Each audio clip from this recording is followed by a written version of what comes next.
गौतम बुद्ध से जाने कैसे बने बुद्धिमान और वास्तव में कौन है बुद्धिमान बूढ़ा अमृतवाणी। बुद्धि ऐसा बल है जिससे हर असंभव चीज को भी जीता जा सकता है, लेकिन बुद्धिमान कौन है और कैसे बना जा सकता है बुद्धिमान, इसका सटीक अर्थ गौतम बुद्ध की इस कहानी में मिलता है।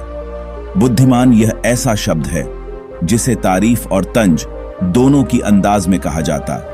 यदि कोई काम बिगड़ जाता है तो उसे तंज कसते हुए कहा जाता है कि खुद को बुद्धिमान न समझो। वहीं यदि किसी कार्य को सफलतापूर्वक कर दिया जाता है या किसी मुश्किल परिस्थिति का हल निकाल लिया जाता है तो हम कहते हैं बहुत बुद्धिमान है। लेकिन प्रश्न यह है कि वास्तव में बुद्धिमान कौन है और कैसे बना जा सकता है बुद्धिमान। बौद्ध धर्म के संस्थापक महात्मा गौतम बुद्ध के विचार और कहानियों से व्यक्ति को प्रेरणा मिलती है।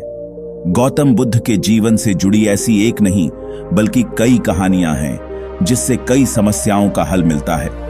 इन्हीं में एक है बुद्धिमान होने की परिभाषा।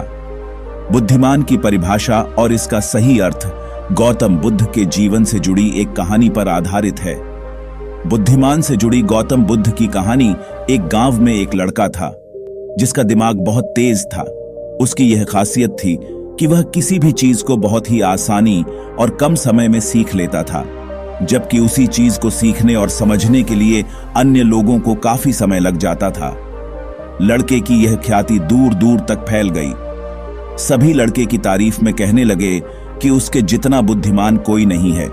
लड़का चित्रकारी, मूर्ति बनाना, गीत गाना जैसे अन्य कई चीजों को जानता था। अपनी प्रसिद्धि को बढ़ाने के लिए वह अन्य काम और चीजों को भी सीखने लगा। इस तरह से उसे अपनी बुद्धिमत्ता पर अहंकार हो गया, क्योंकि वह साधारण व्यक्ति होकर कई असाधारण काम भी आसानी से करने लगा था। एक दिन लड़के का सामना भगवान गौतम बुद्ध से हुआ। लड़के को खुद पर खूब अहंकार था और इस कारण उसे किसी से ईर्ष्या नहीं होती थी, क्योंकि वह खुद को ही श्रेष्ठ समझता था। लेकिन पहली बार उसे गौतम बुद्ध को देख ईर्ष्या हुई और वह अपनी तुलना बुद्ध के साथ करने लगता है। वह देखता है कि बुद्ध के पास भिक्षा मांगने के लिए एक कटोरा है और उसके पास अपार धन। बुद्ध ने साधारण वस्त्र धारण किए थे और उसके वस्त्र कीमती थे। बुद्ध नंगे पैर थे और वह नंगे पांव जमीन पर पैर भी नहीं रखता था। इस तरह से लड़का एक नहीं बल्कि कई चीजों से गौतम बुद्ध के साथ अपनी तुलना करने लगा। हर चीज से तुलना करने के बाद वह मन ही मन सोचता है कि आखिर मैं इस भिक्षु के साथ अपनी तुलना क्यों कर रहा हूं, जबकि इसका और मेरा जीवन बिल्कुल अलग है। वहां मौजूद सभी लोग गौतम बुद्ध का सम्मान कर रहे थे। लड़का सोचने लगा कि आखिर इनमें ऐसा क्या है जो मुझ में नहीं है, जिस कारण मेरे भीतर इनके प्रति ईर्ष्या पैदा हो गई। अपने मन में चल रही जिज्ञासा को शांत करने के लिए वह बुद्ध के पास जाता है। वास्तव में कौन है बुद्धिमान? बुद्ध के पास जाकर वह कहता है, मैं इस गांव का सबसे बुद्धिमान व्यक्ति हूं और आप अपने आसपास जो भी देख रहे हैं मैं वह सब करना जानता हूं। मैं किसी भी कार्य को बहुत कम समय में सीख लेता हूं, इसीलिए सभी लोग मेरा सम्मान करते हैं। लेकिन फिर भी आपको देख मेरे भीतर ईर्ष्या पैदा हो गई। इसलिए मैं जानना चाहता हूं कि आपकी उपलब्धि क्या है। सभी आपको इतना आदर सम्मान क्यों दे रहे हैं? लड़के के सवाल का जवाब देते हुए बुद्ध कहते हैं, मेरी कोई उपलब्धि नहीं है, लेकिन तुम कह सकते हो कि मेरी यही एक उपलब्धि है। बुद्ध लड़के से पूछते हैं, क्या तुम्हें निंदा अच्छी लगती है? लड़का कहता है कि भला किसे निंदा अच्छी लग सकती है? बुद्ध कहते हैं कि जो तुम्हें अच्छा और बुरा लगता है मैं इनसे भी ऊपर हूं। मुझे ना निंदा सताती है और ना अपनी प्रशंसा से प्रसन्न होता हूं। यही अंतर है तुम में और मुझ में। बुद्ध कहते हैं, तुमने सैकड़ों काम सीखे लेकिन सबसे जरूरी काम को सीखना भूल गए। लड़का पूछता है, कौन सा काम? बुद्ध ने दिया बुद्धिमान होने का ज्ञान। बुद्ध कहते हैं कि क्या तुम्हें मन को नियंत्रण करना आता है?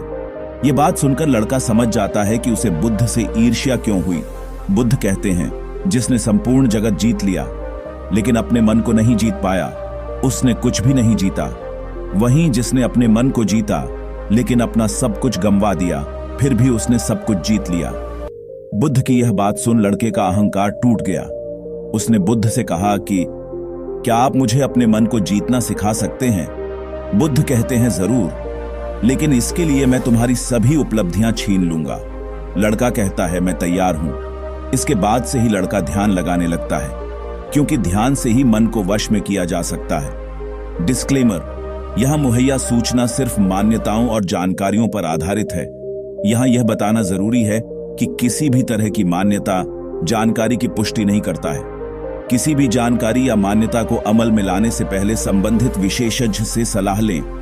हमारे इस वीडियो में आपको क्या पसंद आया और आपने क्या सीखा, हमें कमेंट करके जरूर बताएं। अगर यह वीडियो आपको अच्छा लगे तो लाइक कीजिए। आशा करता हूं आप अपने दोस्तों के साथ भी यह वीडियो को शेयर करेंगे। साथ में ही हमारे इस चैनल को सब्सक्राइब कर दीजिए ताकि हर अपलोड किए हुए वीडियो की नोटिफिकेशन आपको सबसे पहले मिल जाएगा और आप इस वीडियो को देख पाए और कुछ सीख पाए। मैं मिलती हूं अगली वीडियो में, तब तक के लिए बहुत बहुत धन्यवाद।